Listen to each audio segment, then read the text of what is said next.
ప్రముఖ బాలీవుడ్ నటి మోడల్ పూనం పాండే కన్నుమూశారు. కొంతకాలంగా గర్భాశయ క్యాన్సర్తో బాధపడుతున్న పూనం గురువారం రాత్రి ఆమె స్వగ్రామం కాన్పూర్లో మరణించినట్టుగా ఆమె వ్యక్తిగత సిబ్బంది వెల్లడించారు. 2011 టెలివిజన్ సిరీస్లో కెరియర్ ప్రారంభించిన పూనం పాండే మాలిని అండ్ కో సినిమాతో తెలుగులో యాక్ట్ చేశారు. మోడల్గా కెరీర్ను ఆరంభించిన పూనం 2013లో నషాతో బాలీవుడ్లోకి అడుగుపెట్టారు. పలు హిందీ సినిమాల్లో నటించిన ఆమె ప్రముఖ నటి కంగనా రనౌత్ హోస్ట్గా వ్యవహరించిన లాకప్ తొలి సీజన్లో పాల్గొంది. 2011 వన్డే ప్రపంచ కప్ టోర్నీ సందర్భంగా చేసిన ఓ ప్రకటనతో పూనం చాలా పాపులర్ అయింది. ఆమె వైవాహిక జీవితం కూడా వివాదాస్పదంగా మారింది. భర్త తనను శారీరకంగా చిత్రహింసలకు గురిచేస్తున్నారంటూ అప్పట్లో ఆమె పోలీసులను ఆశ్రయించింది. ఆ తర్వాత వీరిద్దరూ విడాకులు తీసుకున్నారు.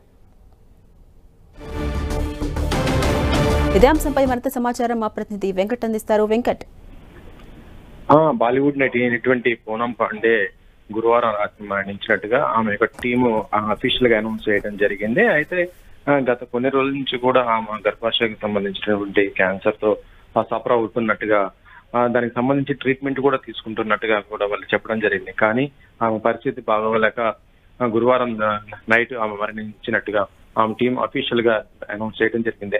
ఆమె యొక్క మరణ వార్త వెంటనే బాలీవుడ్ కూడా కొంత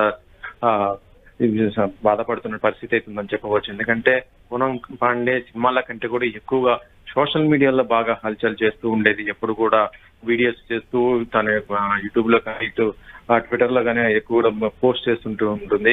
ఎప్పుడు కూడా కొంత వివాదాస్పదంగానే ఆమె ఇప్పుడు కూడా ఉండే పరిస్థితి అయితే ఉంది. అలాంటి పూనం పాండే, యాక్టివ్ గా ఉండేటువంటి పూనం పాండే ఇలా క్యాన్సర్ తో బాధపడుతున్నట్టుగా కూడా ఎవరికి కూడా తెలియని పరిస్థితి అయితే ఉంది. అయితే క్యాన్సర్ బారిన పడి ఆమె మరణించడం మాత్రం ఆమె కుటుంబ సభ్యులతో పాటు ఆమెను అభిమానించి అందరికి కూడా తీవ్రమైన దుఃఖం అయితే ఉందని చెప్పవచ్చు. అయితే ప్రస్తుతం అయితే ఆమె యొక్క పాతిదేహాన్ని ఆమె యొక్క సొంత ఊరుకు తీసుకెళ్లటం, అక్కడనే అంత్యక్రియలు కూడా నిర్వహిస్తున్నట్టుగా కూడా ఆమె యొక్క టీం కూడా చెప్పడం జరిగింది. అయితే ప్రస్తుతం అయితే ఆమె సినిమాలు చేయకపోయినా కూడా ఇటు సోషల్ మీడియాలో కూడా చాలా యాక్టివ్ గా ఉండటంతో ప్రతి ఒక్కరు కూడా ఆమె యొక్క మరణాన్ని మాత్రం జీర్ణించుకునే పరిస్థితి అయితే ఉందని అరుణ.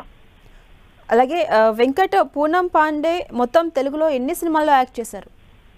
ప్రస్తుతం అయితే అంటే పూనం పాండే చేసింది ఒకే ఒక మూవీ, కానీ ఆ తర్వాత ఆమె మొత్తం కూడా బాలీవుడ్ కి అటు వెళ్ళటమే జరిగిపోయింది. ఆ తర్వాత బాలీవుడ్ లో సినిమాల కోసం చూస్తున్న ఈ టైంలోనే ఆమె కొంత వివాదాస్పదంగా, ఎందుకంటే సోషల్ మీడియాలో ఎప్పుడు కూడా ఏదో ఒక పోస్ట్ పెడుతూ ప్రతి ఒక్కరితో కూడా కార్నర్ అవుతున్న పరిస్థితి అయితే ఉంది. ఈ విధంగా చూసుకుంటే ఆమెకి బాలీవుడ్ లో కూడా సినిమా అవకాశాలు కూడా చాలా తక్కువగానే రావడం జరిగింది. కానీ సినిమాలు లేకపోయినా కూడా ఆమె సోషల్ మీడియాలో మాత్రం ఎక్కువ యాక్టివ్ గా ఉండటంతో ఆమెకు అందరికి కూడా పరిచయం అయింది. బాలీవుడ్ అని కాదు, ప్రతి ఒక్కరి చోట కూడా ఆమె పరిచయం ఎక్కువగా ఉండటంతో ఆమె మరణం మాత్రము ఎవరు కూడా జీర్ణించిన పరిస్థితి అవుతుందని చెప్పవచ్చు. Aruna. Right, thank you Venkat.